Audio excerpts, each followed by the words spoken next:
morning students.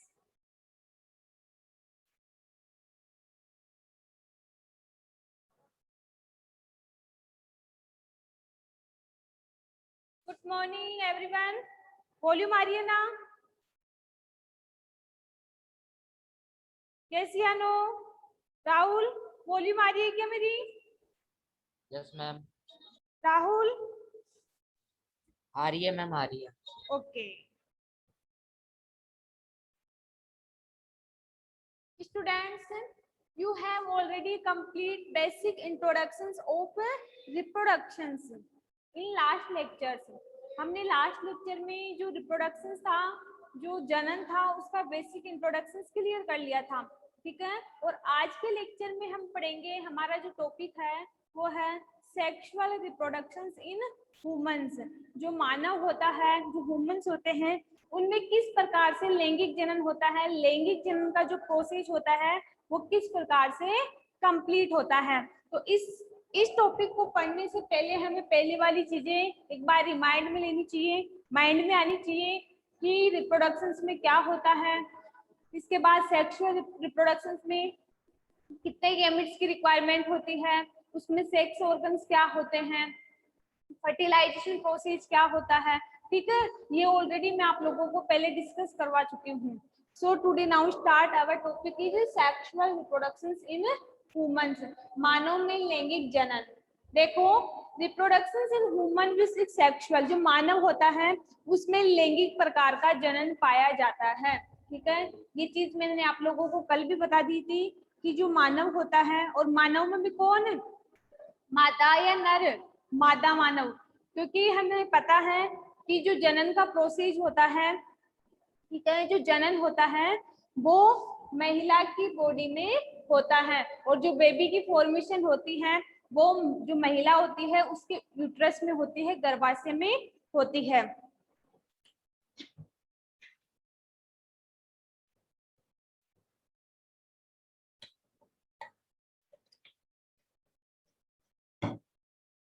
ठीक है, समझ में आ गया फर्स्ट पॉइंट कि जनन का जो प्रोसेस होता है मानव में वो लैंगिक प्रकार का होता है। इसके बाद सेकंड पॉइंट है कि the male and female sex are separate, कि हमें पता है जनन के दौरान क्या होता है, और मेल और फीमेल जो सेक्स होते हैं, और वो हमें पहले से पता है। मेल सेक्स कौन होता है मोनिका? मेल सेक्स में हम किसको लेते हैं? सेक्स ऑर्गन क्या होता है मेल सेक्स में? Sperm, very good. और फीमेल में एग। एग। दोनों आपस में क्या होते हैं? सेपरेट होते हैं, दोनों का आपस में फ्यूजन होता है, तभी रिप्रोडक्शन प्रोसेस कंप्लीट हो पाता है। ये है हमारा सेकंड पॉइंट। थर्ड पॉइंट है कि the male and female sex organ are located in different individual. जो मेल और जो फीमेल सेक्स ऑर्गन होते हैं वो क्या होते हैं? Different individual. इनमें अलग अलग लक्षण पाए जाते हैं, अलग अलग संतति के गुण पाए जाते हैं। वैसे ही आप लोगों के 10 चैप्टर में है, लेकिन फिर भी एक बार आप लोगों की जानकारी के लिए बता दूं कि इस लाइन का मीन्स, इस लाइन में बोल क्या रहा है? तो इस लाइन में बोल रहा है कि जो मेल और जो फीमेल होते हैं उनमें क्या होता है, उनमें अलग अलग टाइप के सेक्स ऑर्गन पाए जाते हैं। जो मेल होता है उसमें होता है XY, और इसमें होता है XX। वैसे इन टॉपिक का आपके इस चैप्टर में कोई मतलब नहीं है, लेकिन अपनी जो थर्ड लाइन ये बोल रहे हैं कि मेल और फीमेल जो सेक्स ऑर्गन होते हैं वो डिफरेंट इंडिविजुअल, अलग अलग संतति के लिए होते हैं। तो XY का मतलब होता है जो मेल होता है, ठीक है, उसमें गर्ल्स और बॉयज दोनों के क्या पाए जाते हैं? लक्षण पाए जाते हैं, बोल सकते हैं। जबकि फीमेल होती है वो XX, ओनली लड़की के लिए, ठीक है। तो आपको कोई पूछे कि लड़की के लिए होता है XX और लड़के के लिए Y होता है, जो मेल होता है, जो मादा नर होता है, उसके पास दोनों पाए जाते हैं, लड़की और लड़के के दोनों के। जबकि बात करें फीमेल की, तो फीमेल में ओनली XX पाया जाता है। इसी लाइन का यही मतलब कि डिफरेंट इंडिविजुअल, अलग अलग संतति के लिए इनके पास अलग अलग सेक्स ऑर्गन्स होते हैं, ठीक है।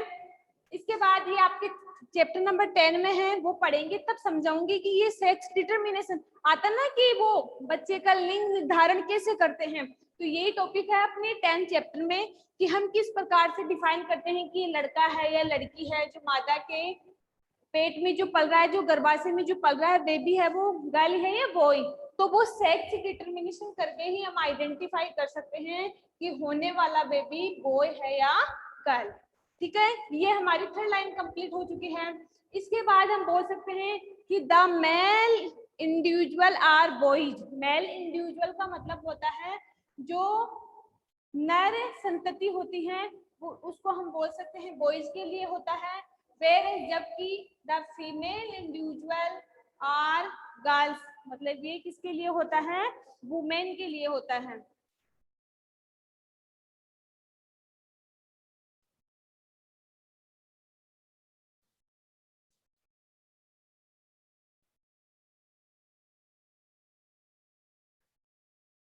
ठीक है, इसके बाद हम बात करते हैं कि जो सेक्सुअल रिप्रोडक्शन होता है वो यूनिसेक्सुअल होता है। तो फिफ्थ पॉइंट है आपका कि सेक्सुअल रिप्रोडक्शन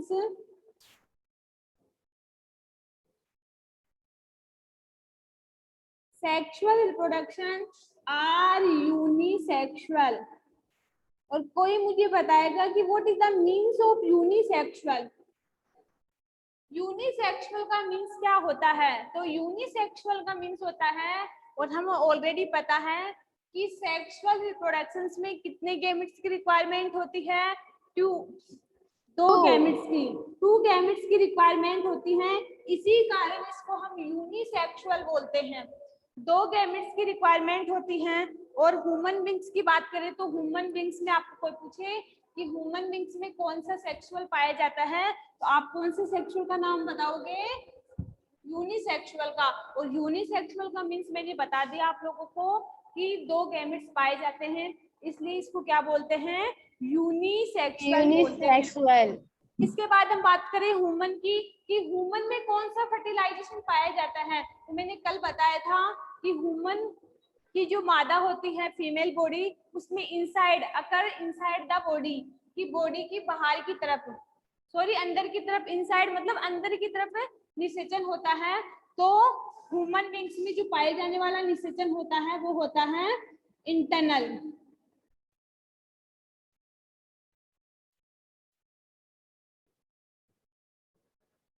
ये है हमारे, ठीक है, ये 6 पॉइंट है जो हमें मानव में पाए जाने वाले जो लैंगिक जनन है उसके बारे में बताते हैं। ठीक है, ये यूनिसेक्सुअल होता है, इंटरनल फर्टिलाइजेशन पाया जाता है, मेल एंड फीमेल आपस में क्या होते हैं, सेपरेट होते हैं, उनके पास सेक्स ऑर्गन पाया जाता है, और वो सेक्स ऑर्गन भी क्या होते हैं, डिफरेंट इंडिविजुअल होते हैं, अलग अलग संतति के लिए अलग अलग होते हैं। वो मैंने बता दिया कि मेल के पास एक्स मेल के पास XY होता है, जबकि फीमेल के पास XX होता है। Okay, that is clear, yes या नो, यहाँ तक समझ में आ गया। इसके बाद हम बात करते हैं, कि रिप्रोडक्टिव ऑर्गन्स। यहाँ तक तो बात कर लिया कि एक्चुअली मानव में होता क्या है, लेकिन ये जनन करने की प्रोसेस है, उनमें टाइप कौन कौन से हैं, किस प्रकार से ये प्रोसेस कंप्लीट होता है, वो हम देखेंगे इसमें। तो हमारा अगला पॉइंट है रिप्रोडक्टिव ऑर्गन्स। रिप्रोडक्टिव ऑर्गन्स में हम पढ़ेंगे कि जो ह्यूमंस होता है, ह्यूमंस में 2 प्रकार के रिप्रोडक्टिव ऑर्गन्स पाए जाते हैं, मेल रिप्रोडक्टिव ऑर्गन्स और फीमेल रिप्रोडक्टिव ऑर्गन्स। तो इसमें हम 2 टाइप पढ़ेंगे। फर्स्ट पढ़ेंगे हम मेल रिप्रोडक्टिव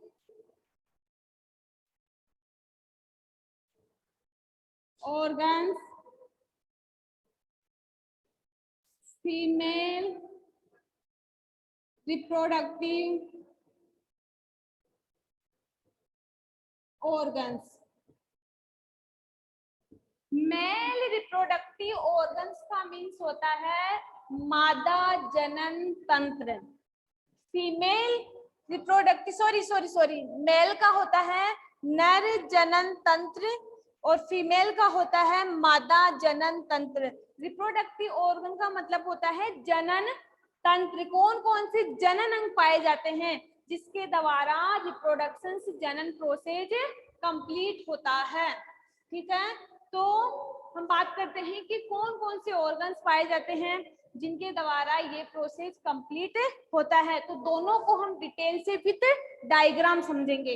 पहले सबसे पहले हम मेल रिप्रोडक्टिव ऑर्गन्स को समझेंगे, इसके बाद हम फीमेल रिप्रोडक्टिव ऑर्गन्स को समझेंगे और ये भी देखेंगे कि मेल रिप्रोडक्टिव ऑर्गन्स में कौन कौन से पार्ट पाए जाते हैं। ठीक है, तो सबसे पहले हम बात करते हैं मेल रिप्रोडक्टिव ऑर्गन्स की। आपको कोई पूछे कि what is the type of reproductive organ in humans, तो आप कितने टाइप्स के बताओगे? 2 टाइप्स के। हमें पता है कि मानव में 2 प्रकार के रिप्रोडक्टिव जनन अंग पाए जाते हैं, first is male and second is female, नर एंड मादा। That is clear. तो फर्स्ट बात करते हैं हम मेल रिप्रोडक्टिव ऑर्गन्स की। सबसे पहले हम बात करते हैं मेल रिप्रोडक्टिव ऑर्गन।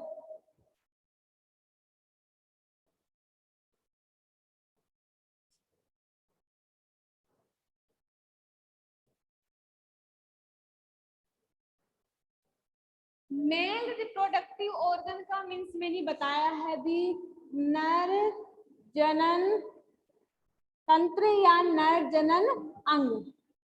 देखो हम बात कर रहे हैं किसकी? मेल की। तो सबसे पहले हम स्ट्रक्चर्स देखेंगे और उसमें देखेंगे कि उसमें पाया क्या क्या जाता है।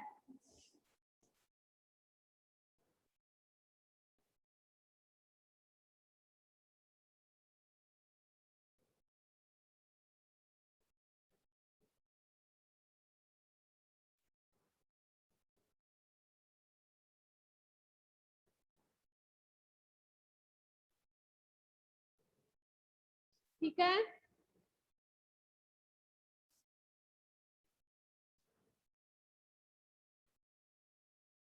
इसमें क्या होता है? देखो नर जनन तंत्र में 2 तो नलिकाएं होती हैं।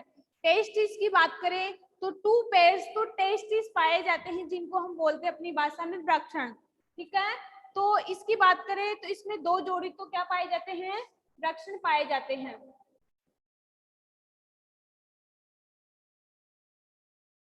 ठीक है,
देखो जो नीचे वाली जो 2 पार्ट दिख रहे हैं उनको हम बोलते हैं टेस्टिस। ये होते हैं टेस्टिस जिसको हम अपनी भाषा में बोलते हैं वृक्षण। तो इसकी शेप होती है ये,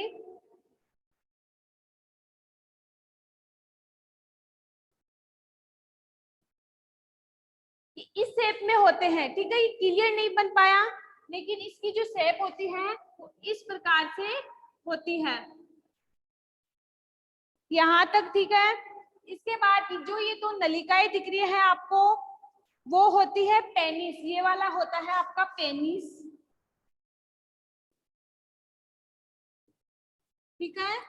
तो देखो हम बात करें किसकी, मेल रिप्रोडक्टिव ऑर्गन्स की बात करें तो हम बोल सकते हैं कि मेल रिप्रोडक्टिव ऑर्गन में दो पैर तो क्या पाए जाते हैं, टेस्टिस पाए जाते हैं। तो हम बोल सकते हैं कि male reproductive organ are include two pair testis. हमें दिख रहे हैं टू, ये क्या पाए जाते हैं, टू टेस्टिस पाए जाते हैं। हम पेयर टेस्टिस बोल सकते हैं कि इसमें दो प्रकार के तो टेस्टिस पाए जाते हैं। इसके बाद हम बात करें, इसके अलावा इसमें क्या पाए जाते हैं, दो नलिकाएं पाई जाती है जिसको हम स्पर्म डक्ट बोलते हैं। ये होती है अपनी स्पर्म डक्ट। इसके अलावा टू स्पर्म डक्ट पाए, और स्पर्म डक्ट का मतलब होता है कि ये शुक्राणु होते हैं, उनको ट्रांसफर करवाने के लिए होते हैं, इसलिए इनको स्पर्म नलिकाएं भी बोलते हैं, शुक्र नलिकाएं भी कहते हैं। इसके बाद इसमें पाए जाते, देखो जो इसमें स्पर्म पाए जाते हैं उनको हम मेल गेमिट्स के नाम से जानते हैं। रिप्रोडक्टिव ऑर्गन्स में देखो, रिप्रोडक्टिव ऑर्गन में भी कौन, मेल। इसमें जो सेक्स ऑर्गन होते हैं उसको हम सेक्स हार्मोन, वो होते हैं टेस्टेरोन। जो मेल होता है उसमें एक प्रकार का हार्मोन पाया जाता है जिसको हम क्या बोल सकते हैं, टेस्टेरोन, ठीक है। इसके बाद हम बात करते हैं, हमें पता है मेल में क्या पाए जाते हैं, शुक्राणु, स्पर्म पाए जाते हैं, ठीक है। और इस जो स्पर्म होते हैं वो क्या होते हैं, मैंने कल भी बताया था आप लोगों की कि स्पर्म की शेप कैसी होती है, शुक्राणु की शेप कैसी होती है, बिल्कुल स्मॉल पाए जाते हैं, बिल्कुल छोटे छोटे पाए जाते हैं, और मिलियंस में पाए जाते हैं, लाखों में पाए जाते हैं, करोड़ों में पाए जाते हैं। और उनकी स्ट्रक्चर्स होती है, देखो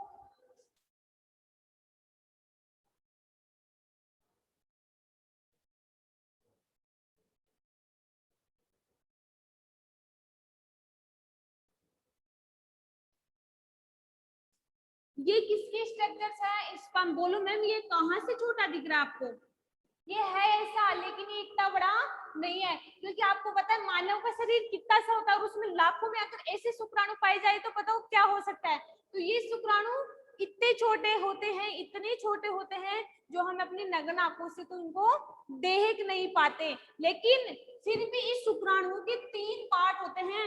इसके हेड भी होता है, इसके मिडिल पार्ट भी होता है और इसकी टेल भी होती है। देखो जो शुक्राणु पाए जाते हैं नर के अंदर, उसमें उसके 3 पार्ट होते हैं। फर्स्ट ये वाला हेड वाला पार्ट होता है, ये वाला मिडिल पार्ट होता है, और ये वाला टेल पार्ट होता है। तो हम बोल सकते हैं कि जो नर जनन तंत्र होता है उसमें 2 जोड़ी टेस्टिस पाई जाती है, स्पर्म डक्ट पाए जाते हैं। इसके अलावा नर के अंदर सेक्स हार्मोन टेस्टोस्टेरोन पाया जाता है, ठीक है। इसके बाद जो स्पर्म होते हैं उनकी साइज स्मॉल होती है, और किस में पाए जाते हैं, मिलियंस में पाए जाते हैं, लाखों में पाए जाते हैं।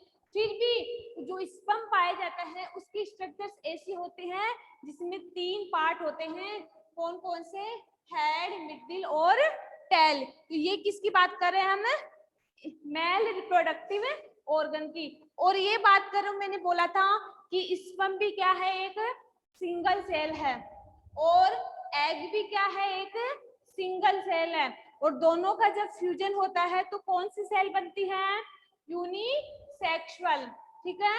एक जाइगोट बनता है जिसमें कितने प्रकार की सेल प्रेजेंट हो जाती है, 2 प्रकार की सेल प्रेजेंट हो जाती है। यस या नो, यहाँ तक समझ में आ गया सबको? कुछ ही ध्यान नहीं रखना, डायग्राम ध्यान रखना। और आप लोगों को एक बार मेन पॉइंट बता देती हूँ कि इसमें मेन पॉइंट क्या याद करना है। मैं आपके लिए थ्योरी तो खूब भेजूँ, लेकिन उसमें 4 ही पॉइंट इंपोर्टेंट है। फर्स्ट पॉइंट आपको याद करना है इसमें क्या क्या पाया जाता है। तो मेल रिप्रोडक्टिव ऑर्गन में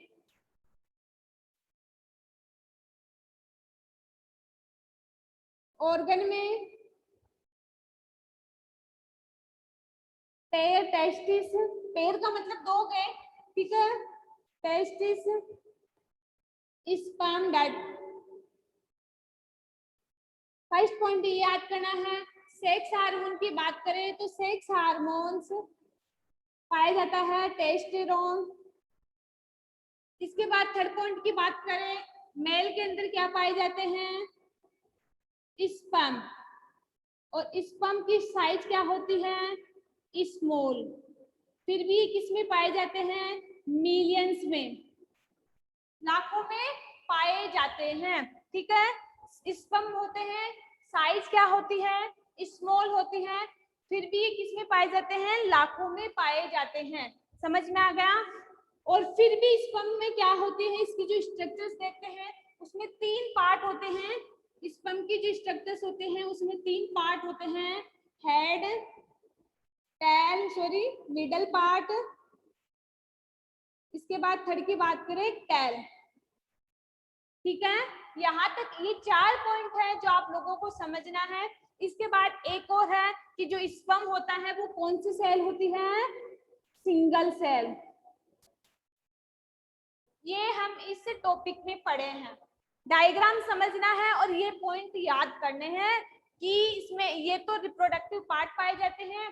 सेक्स हार्मोन कौन सा पाया जाता है, टेस्टोस्टेरोन। मेल में सेक्स हार्मोन पाया जाता है स्पर्म, और स्पर्म की साइज होती है स्मॉल, और पाए जाते हैं मिलियंस में, लाखों में। इसके बाद जो स्पर्म की जो शेप होती है उसमें 3 पार्ट होते हैं, हेड, टेल एंड मिडिल। इसके बाद बोला है मैंने कि जो स्पर्म होता है, ठीक है, वो सिंगल सेल होती है।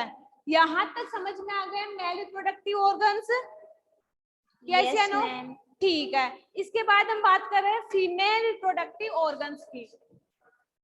मैंने जो थ्योरी भेजी है वो पूरी याद नहीं करना, ओनली इन पॉइंटों का ध्यान रखना। 5 पॉइंट है और ये 5 पॉइंट इंपोर्टेंट है इसमें। थ्योरी तो मैंने एक बार की आप लोगों को पूरा पढ़ने के लिए।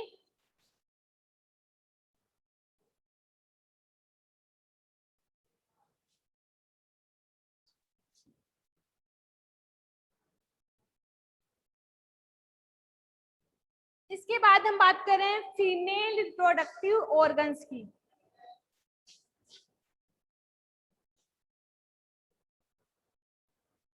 फीमेल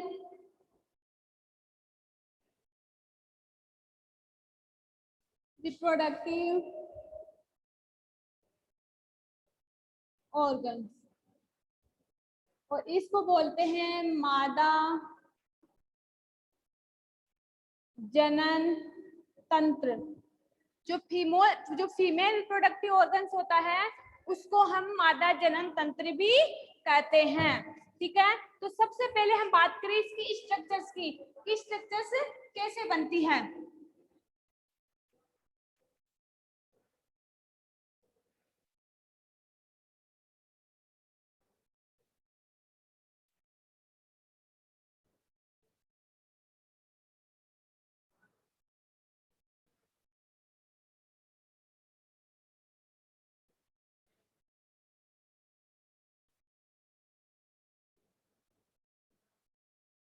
अब बात करें मादा रिप्रोडक्टिव ऑर्गन्स की।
ठीक है, ये क्या है देखो, इसको तो बोलते हैं हम वेजाइना।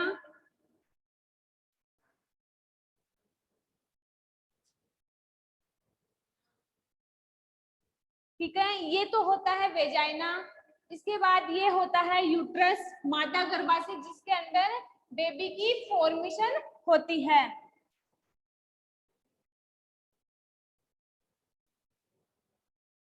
ये होता है यूट्रस।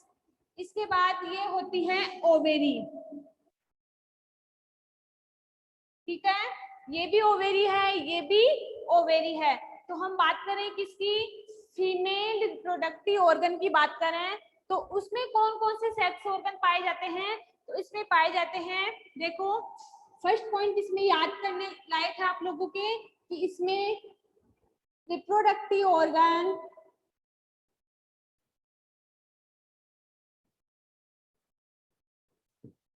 इंक्लूड होते हैं आपके ओवेरी, और ओवेरी भी कैसी, पेयर में, क्योंकि हमें पता है हमें 2 ओवेरी दिख रही है। ठीक है, इसके बाद ये होती है आपकी फैलोपियन नलिका, वेजाइना,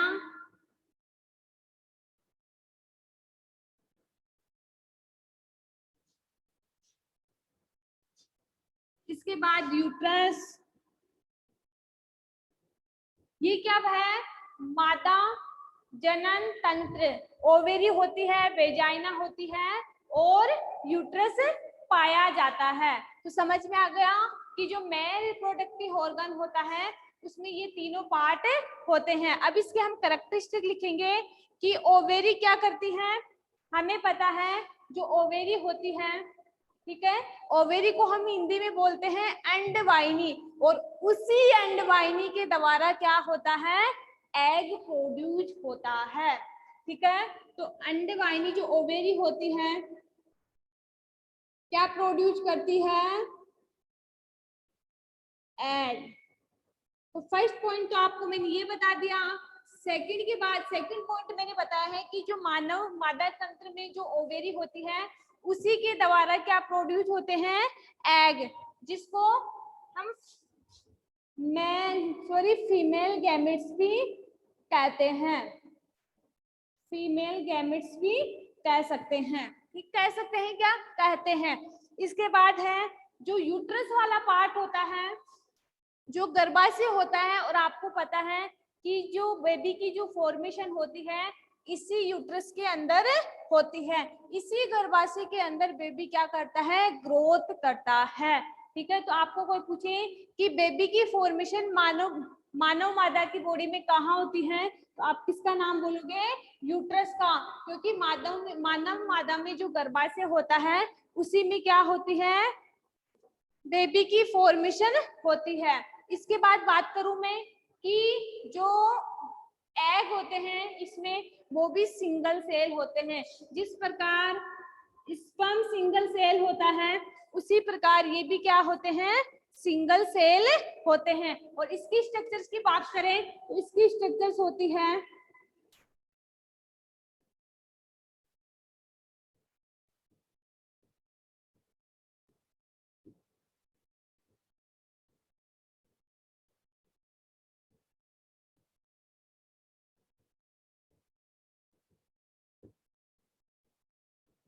ये किसकी स्ट्रक्चर्स है, एग की।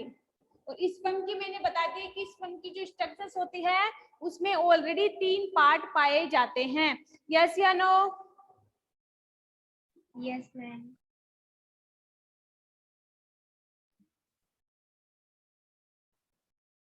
ठीक है, तो ये हमने क्या पढ़ा।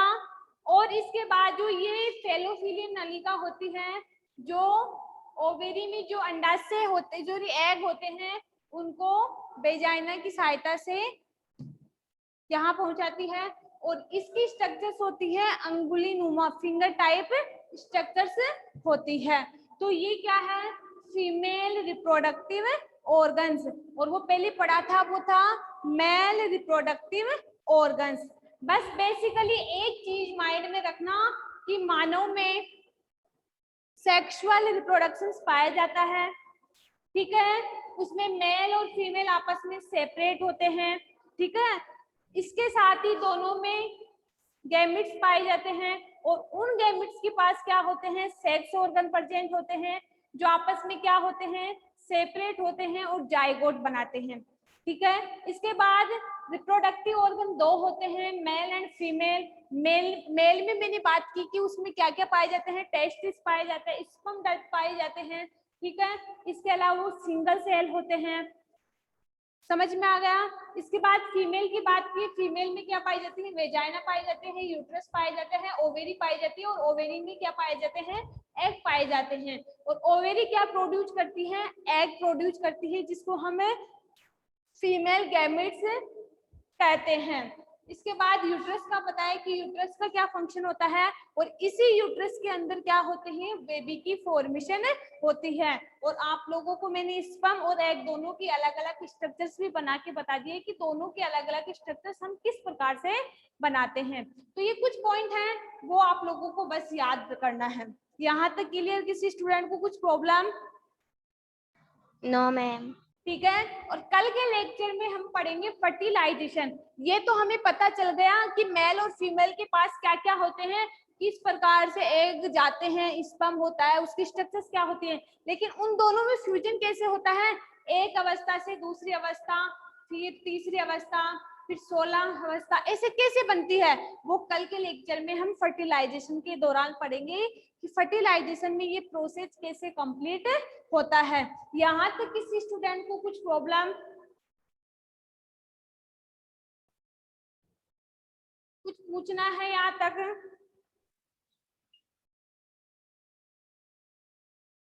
If you any problem in this topic, any student please sort out the.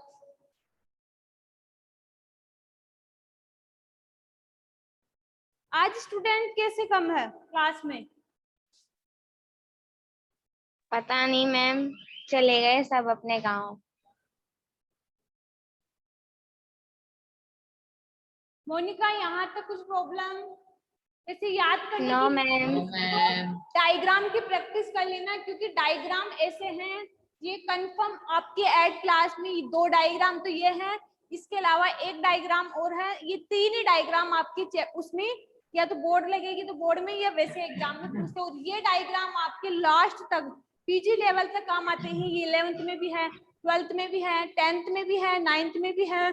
इसके अलावा आप कॉलेज करोगे तो कॉलेज लाइफ में भी ये आपका जो टॉपिक है ना रिप्रोडक्शन वाला, वो लास्ट तक चलता है। ये चीज हमने पढ़ी थी 11th में और आपने पढ़ ली 8th क्लास में। तो इनकी डायग्राम की प्रैक्टिस कर लेना। ओके स्टूडेंट्स,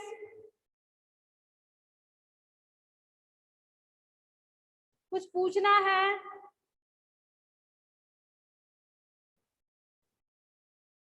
आदित्य कुछ पूछना है?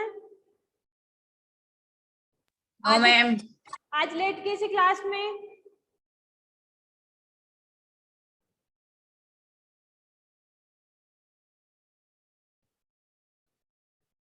तो समझ में आ गया मेल रिप्रोडक्टिव ऑर्गन्स और फीमेल रिप्रोडक्टिव ऑर्गन्स क्या होते हैं, उसमें क्या क्या प्रेजेंट होते हैं, उनकी स्ट्रक्चर्स क्या होती हैं, स्पर्म की स्ट्रक्चर्स क्या होती हैं, ओव्यूम की स्ट्रक्चर्स क्या होती हैं, ओव्यूम को ही हम एग बोलते हैं, कंफ्यूज मत होना।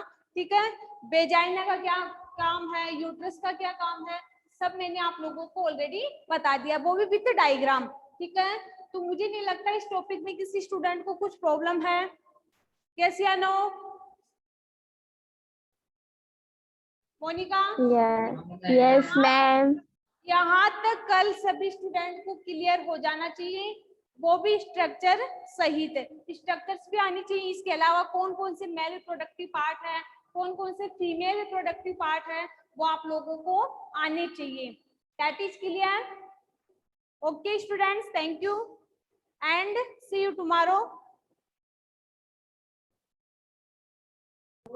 Okay ma'am.